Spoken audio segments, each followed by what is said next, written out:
Hi guys, welcome to Aruna teach Kannada YouTube channel. So ಇವತ್ತಿನ ವೀಡಿಯೋದಲ್ಲಿ KSOU ಅವ್ರ third year BARR optional Kannada ತೊಗೊಂಡಿದ್ದೀರಾ. So ಅವರಿಗೆ ಮೂರನೇ ಟೆಕ್ಸ್ಟ್ ಬುಕ್ ಪುಸ್ತಕ 3 ಇದೆಯಲ್ಲ, ಅದರಲ್ಲಿ ಮೊದಲನೇ ಬ್ಲಾಕ್ 1ನಲ್ಲಿ ಬರುವಂತಹ ಘಟಕ 1 ಛಂದಸ್ಸಿನ ಉಗಮ ಮತ್ತು ನಿವೃತ್ತಿ ಮತ್ತು ಪ್ರಯೋಜನಗಳು. ಸೊ ಇದರ ಬಗ್ಗೆ ಇವತ್ತಿನ ವೀಡಿಯೋದಲ್ಲಿ ನಿಮಗೆ ತಿಳಿಸ್ಕೊಡ್ತೀನಿ. ಸೊ ವಿಡಿಯೋ ಎಂಡ್ವರೆಗೂ ಸ್ಕಿಪ್ ಮಾಡದೆ ನೋಡಿ ಅಂತ ಹೇಳ್ತಾ ಲೆಟ್ಸ್ ಸ್ಟಾರ್ಟ್ ದ ವಿಡಿಯೋ.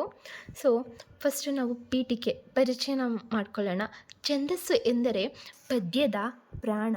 ಇದು ಕಾವ್ಯದ ಶಿಸ್ತಿನ ರೂಪ ನೀಡುತ್ತದೆ. ಚದಾತಿ ಅಲಂಕಾರೋತಿ ಇದು ಇತಿ ಛಂದಂ ಎಂಬ ಪ್ರವೃತ್ತಿ ಪ್ರಕಾರ ಛಂದಸ್ಸು ಕಾವ್ಯವನ್ನು ಅಲಂಕರಿಸುವ ಅಂಶ. ಛಂದಸ್ಸಿಲ್ಲದ ಕಾವ್ಯವು ಸರಳ ಗದ್ಯದಂತಾಗುತ್ತದೆ. ಕವಿಗಳು ತಮ್ಮ ಭಾವನೆಗಳನ್ನು ಸೊಗಸಾದ ಲಯದಲ್ಲಿ ವ್ಯಕ್ತಪಡಿಸಲು ಛಂದಸ್ಸನ್ನು ಉಪಯೋಗಿಸುತ್ತಾರೆ. ಸೊ ಇವಾಗ ವಿವರಣೆಯನ್ನು ನೋಡೋಣ. ಸೊ ನೀವು ಇದೇನಪ್ಪ ಅಂತ ನೋಡ್ಬೋದು. ನಾನು ಏನಕ್ಕೆ ನಿಮಗೆ ಟೆಕ್ಸ್ಟ್ ಬುಕ್ಕಲ್ಲಿ ಎಕ್ಸ್ಪ್ಲೇನ್ ಮಾಡ್ತಾ ಇಲ್ಲ ಅಂತಂದರೆ, ನಿಮಗೆ ಟೆಕ್ಸ್ಟ್ ಬುಕ್ಕಲ್ಲಿ ಸ್ವಲ್ಪ ಎಕ್ಸ್ಪ್ಲೇನ್ ಮಾಡಿದರೆ ತುಂಬ ಟಫ್ ಅನಿಸುತ್ತೆ ನಿಮಗೆ. ಸೊ ಅದರಿಂದಾಗಿ ನಾನು ಆಲ್ಮೋಸ್ಟ್ ಎಲ್ಲನೂ ಕೂಡ 3 ಟೆಕ್ಸ್ಟ್ ಬುಕ್ ಏನಿದೆ, ಒಟ್ಟು 75 ಸಮಥಿಂಗ್ ಲೆಸನ್ಸ್ ಇದೆ. 3 ಟೆಕ್ಸ್ಟ್ ಬುಕ್ನೂ ಕೂಡ ಕೌಂಟ್ ಮಾಡಿದ್ರೆ ಅಂದರೆ ಲೆಸನ್ಸ್ನ ಬ್ಲಾಕ್ 1, ಬ್ಲಾಕ್ 2, ಬ್ಲಾಕ್ 3, ಬ್ಲಾಕ್ 4 ಅಂತ. ಸೊ ನಾನು ಎಲ್ಲನೂ ಕೂಡ ನಾನು ನೋಟ್ಸ್ ಮಾಡಿಕೊಂಡಿದ್ದೀನಿ. ಬಿಕಾಸ್ ಆಫ್ ನನಗೆ ಓದೋಕ್ಕೂ ಕೂಡ ಹೆಲ್ಪ್ ಆಗುತ್ತೆ, ಹಾಗೆಯೇ ನಿಮಗೂ ಕೂಡ ಸಹಾಯವಾಗಲಿ ಅನ್ನೋ ಒಂದು ಉದ್ದೇಶದಿಂದ ನಾನು ಈ ವಿಡಿಯೋನ ಮಾಡ್ತಾಯಿದ್ದೀನಿ. ಸೊ ಆದಷ್ಟು ನನಗೆ ಎಲ್ಲ ದಿನಕ್ಕೆ ಒಂದು ವಿಡಿಯೋ ಅಂದಂಗೆ ಎಲ್ಲ ಒಂದು ಮುಗಿಸ್ತೇನೆ. ಆಲ್ಮೋಸ್ಟ್ ಒಂದು ಆದರೆ ಜುಲೈ ತಿಂಗಳಲ್ಲೇ ನಾನು ಮುಗಿಸ್ತೇನೆ. ಅಂದರೆ ಈ ವರ್ಷ ಏನು ಎಕ್ಸಾಮ್ ಬರೀತಾ ಇದ್ದೀರಾ, ಯಾರು 2026 ಬರೀತಾರೋರಿಗೆ ಹೆಲ್ಪ್ ಆಗಲಿ, ಹಾಗೆ ಮುಂಬರುವಂತಹ ಎಲ್ಲರಿಗೂ ಕೂಡ KSOUನಲ್ಲಿ ಡಿಗ್ರಿ ಯಾರು ಮಾಡ್ತಾರೋ ಆಪ್ಷನಲ್ ಕನ್ನಡ ತೊಗೊಂಡಿರೋರಿಗೆ ಹೆಲ್ಪ್ ಆಗಲಿ ಅನ್ನೋ ಉದ್ದೇಶ ನಂದು ಅಷ್ಟೇ. ಸೊ ಅವ್ರಿಗೆ ಹೆಲ್ಪ್ ಆಗಲಿ ಅನ್ನೋ ಉದ್ದೇಶದಿಂದ ನಾನು ಕೊನೆಗೆ ಇದರ ಒಂದು ನೋಟ್ಸ್ನೂ ಕೂಡ ನಾನು ನಿಮಗೆ ಅಪ್ಲೋಡ್ನ ಮಾಡ್ತೀನಿ. ಸೊ ನೀವು ವಿಡಿಯೋದಲ್ಲಿ ತೋರಿಸ್ತೀನಿ. ಸೊ ನೀವು ಸ್ಕ್ರೀನ್ಶಾಟಲ್ಲಿ ತಗೊಂಡು ನೀವು ನೋಟ್ಸ್ ಮಾಡ್ಕೊಳ್ಳಿ ಅಂತ ಹೇಳ್ತಾ ಸೊ ಕಂಟಿನ್ಯೂ ಮಾಡೋಣ. ಅರ್ಥ ಆಯಿತು ಅನ್ಕೋತೀನಿ ನಾನು ಹೇಳಿದ್ದು. ಸೊ ಇವಾಗ ವಿವರಣೆಯಲ್ಲಿ ಛಂದಸ್ಸಿನ ಉಗಮವನ್ನು ನೋಡೋಣ.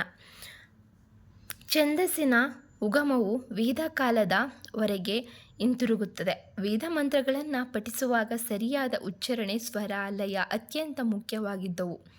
ಈ ಅಗತ್ಯದಿಂದಲೇ ಛಂದಸ್ಸಿನ ತತ್ವಗಳು ರೂಪುಗೊಳ್ಳುತ್ತೆ. ಋಗ್ವೇದ, ಯಜುರ್ವೇದ, ಸಮವೇದಗಳು ವಿಭಿನ್ನ ಛಂದಸ್ಸುಗಳನ್ನು ನಾವಲ್ಲಿ ಕಾಣಬಹುದು. ಗಾಯತ್ರಿ, ಅನುಷ್ಟುಪ್, ತ್ರಿಷ್ಟುಪ್ ಮುಂತಾದ ವೇದಿಕ ಛಂದಸ್ಸುಗಳು ಇದರ ಉದಾಹರಣೆಗಳು. ಸಂಸ್ಕೃತ ಸಾಹಿತ್ಯದಲ್ಲಿ ಪ್ರಾಬಲ್ಯ ಹೆಚ್ಚಿತು. ಕಾದಂಬರಿ, ಕತೆ, ಪ್ರಬಂಧಗಳು ಬೆಳವಣಿಗೆಯಿಂದ ಪದ್ಯಕ್ಕೆ ಇದ್ದ ಮಹತ್ವ ಸ್ವಲ್ಪ ಕಡಿಮೆಯಾಯಿತು. ನವೋದಯ ಮತ್ತು ನವ್ಯ ಸಾಹಿತ್ಯದಲ್ಲಿ ಕವಿಗಳು ಮುಕ್ತ ಛಂದಸ್ಸು ಅಂದರೆ ಫ್ರೀ ವರ್ಸ್ ಅನ್ನು ಹೆಚ್ಚು ಬಳಸಲಾರಂಭಿಸಿದರು. ಇಲ್ಲಿ ಗುರು ಲಘುಗಳು ಕಟ್ಟುನಿಟ್ಟಿಲ್ಲದೆ ಭಾವಾಭಿವ್ಯಕ್ತಿ ಮುಖ್ಯವಾಯಿತು. ಸೊ ಆದಾಗ್ಯೂ ಛಂದಸ್ಸು ಸಂಪೂರ್ಣವಾಗಿ ನಿವೃತ್ತಿಯಾಗಿಲ್ಲ. ಇಂದಿಗೂ ಛಂದಸ್ಸು ಭಾವಗೀತೆ ಪ್ರಭಾವ ಸ್ಪಷ್ಟವಾಗಿ ಕಂಡುಬರುತ್ತದೆ. ಹೀಗಾಗಿ ಛಂದಸ್ಸಿನ ನಿವೃತ್ತಿ ಎಂದರೆ ಅದರ ರೂಪಾಂತರ ಮತ್ತು ಹೊಸ ಪ್ರಯೋಗಗಳ ಸ್ವೀಕಾರವೆಂದು ಹೇಳಬಹುದಾಗಿದೆ. ಇವಾಗ ಛಂದಸ್ಸಿನ ಪ್ರಯೋಜನಗಳನ್ನ ತಿಳ್ಕೊಳ್ಳೋಣ. ಛಂದಸ್ಸಿನ ಪ್ರಯೋಜನಗಳು ಅನೇಕವಾಗಿವೆ. ಅವುಗಳಲ್ಲಿ ಪ್ರಮುಖವಾದವುಗಳೆಂದರೆ ಲಯ ಮತ್ತು ಸೌಂದರ್ಯ. ಅಂದರೆ ಛಂದಸ್ಸು ಕಾವ್ಯಕ್ಕೆ ಸಂಗೀತಾತ್ಮಕ ಲಯವನ್ನು ನೀಡುತ್ತದೆ. ಪದ್ಯವನ್ನು ಓದುವಾಗ ಅಥವಾ ಕೇಳುವಾಗ ಶ್ರವ್ಯಾನಂದ ಉಂಟಾಗುತ್ತದೆ. ಅರ್ಥ ಆಯ್ತಾ?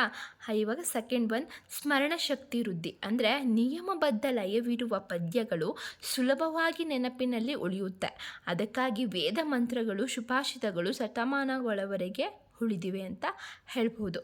ಇವಾಗ ಥರ್ಡ್ ಒನ್, ಶಿಸ್ತಿನ ರಚನೆ. ಛಂದಸ್ಸು ಕವಿಗೆ ನಿಯಂತ್ರಣವನ್ನು ವಿಧಿಸುತ್ತದೆ. ಇದರಿಂದ ಭಾಷೆಯ ಅತಿರೇಕ ತಪ್ಪಿ ಕಾವ್ಯ ಸೊಗಸಾಗಿ ರೂಪುಗೊಳ್ಳುತ್ತದೆ.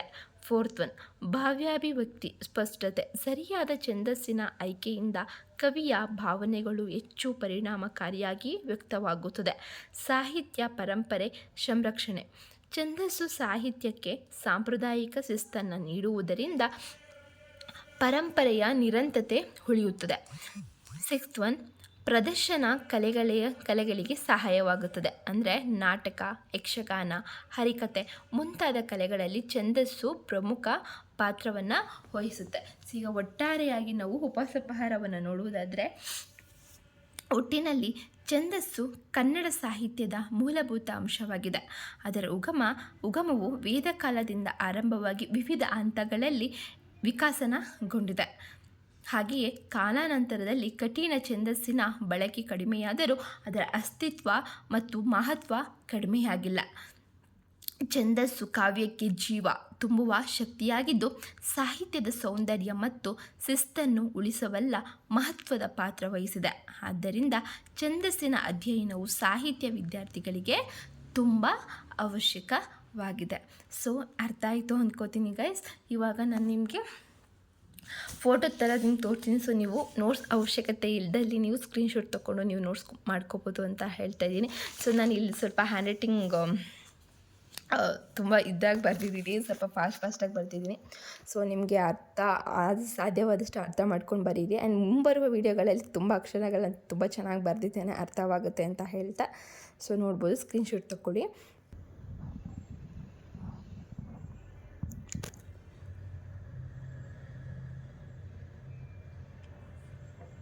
ಸೊ ಇಲ್ಲಿ ನೋಡ್ಬೋದು, ನಿಮಗೆ ಈ ಬುಕ್ಕೇ ನಿಮಗೆ ಎಕ್ಸ್ಪ್ಲೇನ್ ಮಾಡಿದ್ದು.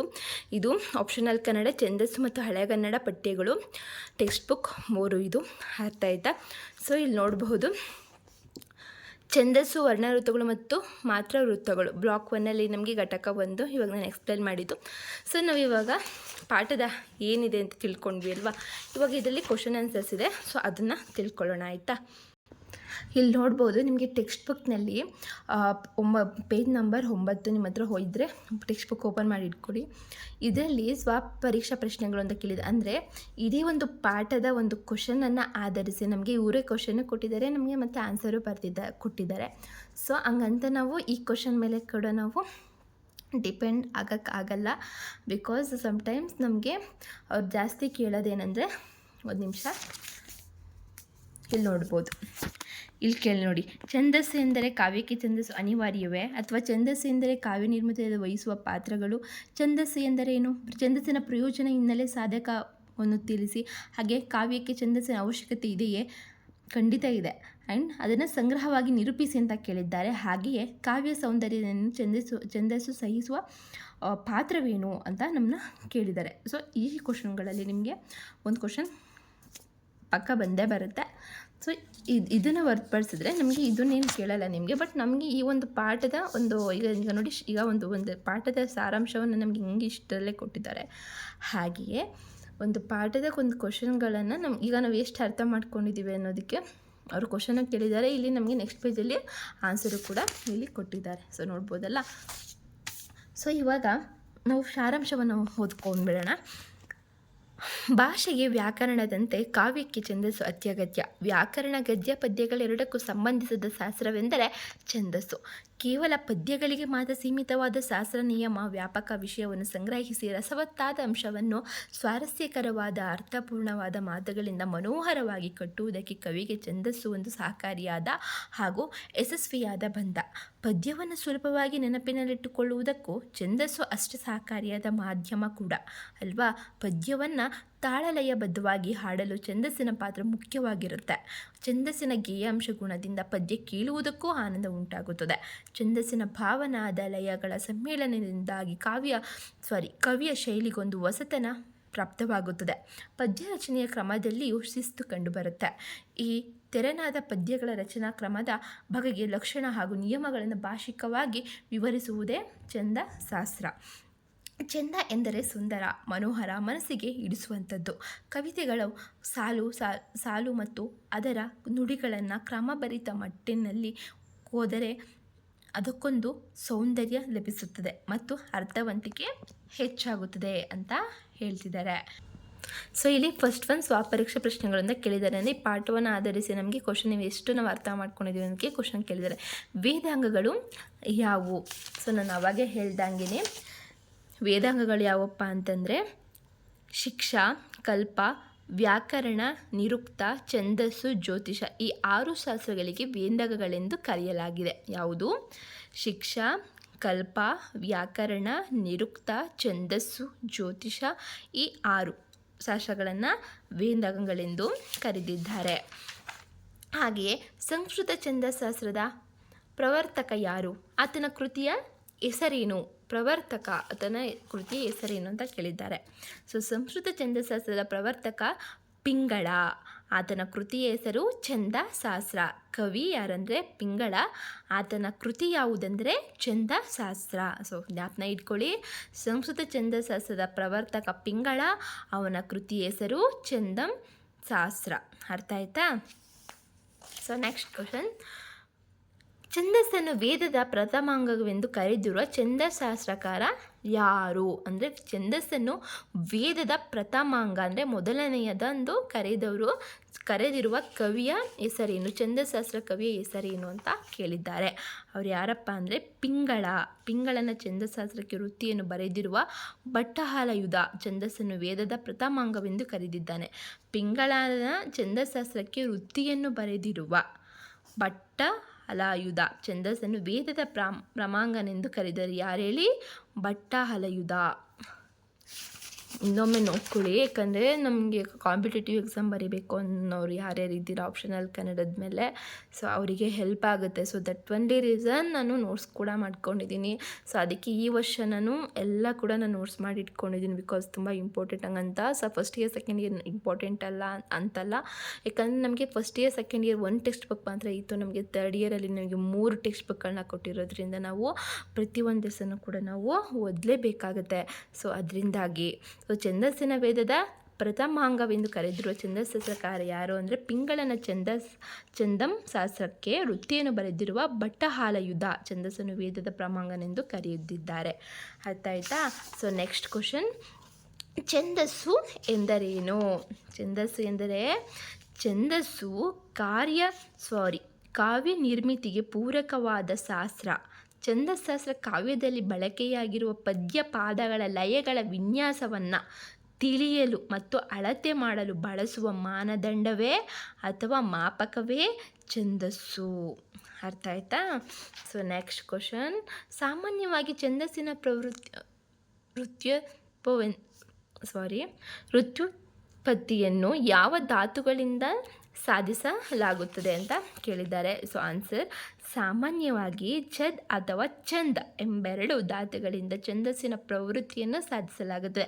ಸೊ ಛಂದಸ್ಸಿನ ಪ್ರವೃತ್ತಿಗಳು ಯಾವುದು ಅಂತ ನಿಮ್ಮನ್ನು ಕೇಳಿದಾಗ ನೀವು ಛಂದ್ ಅಥವಾ ಛಂದ್, ಛಾದ್ ಅಥವಾ ಛಂದ್ ಎಂಬೆರಡು ಧಾತುಗಳಿಂದ ಛಂದಸ್ಸಿನ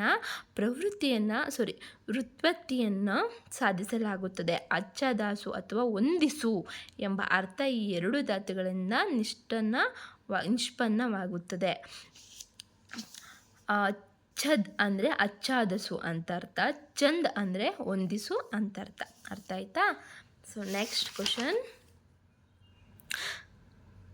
ಸಾಮಾನ್ಯವಾಗಿ ಅದಾಯ್ತಲ್ಲ, ನಾಗವರ್ಮನು ಬರೆದಿರುವ ಛಂದಶಾಸ್ತ್ರದ ಕೃತಿ ಯಾವುದು ಅಂತ ನಮಗೆ ಕೇಳಿದ್ದಾರೆ.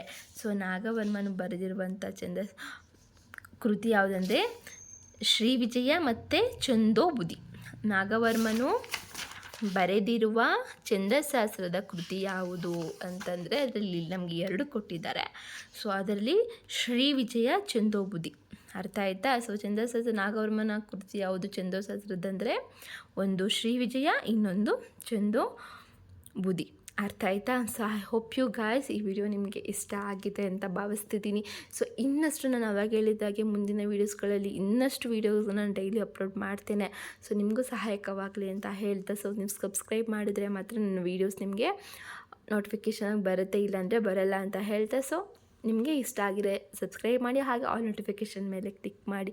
ಇಷ್ಟ ಆದರೆ ಲೈಕ್ ಮಾಡಿ, ನಿಮ್ಮ ಅನಿಸಿಕೆಗಳನ್ನ ಕಮೆಂಟ್ ಮೂಲಕ ತಿಳಿಸಿ ಅಂತ ಹೇಳ್ತಾ, ಸೊ ನಿಮ್ಮ ಫ್ರೆಂಡ್ಸ್ ಯಾರಾದರೂ ಆಪ್ಷನಲ್ ಕನ್ನಡ ತೊಗೊಂಡಿದ್ರೆ ಅವ್ರಿಗೂ ಶೇರ್ ಮಾಡಿ, ಅವ್ರಿಗೂ ಹೆಲ್ಪ್ ಆಗಲಿ ಅಂತ ಹೇಳ್ತಾ, see you the next video. Bye, take care.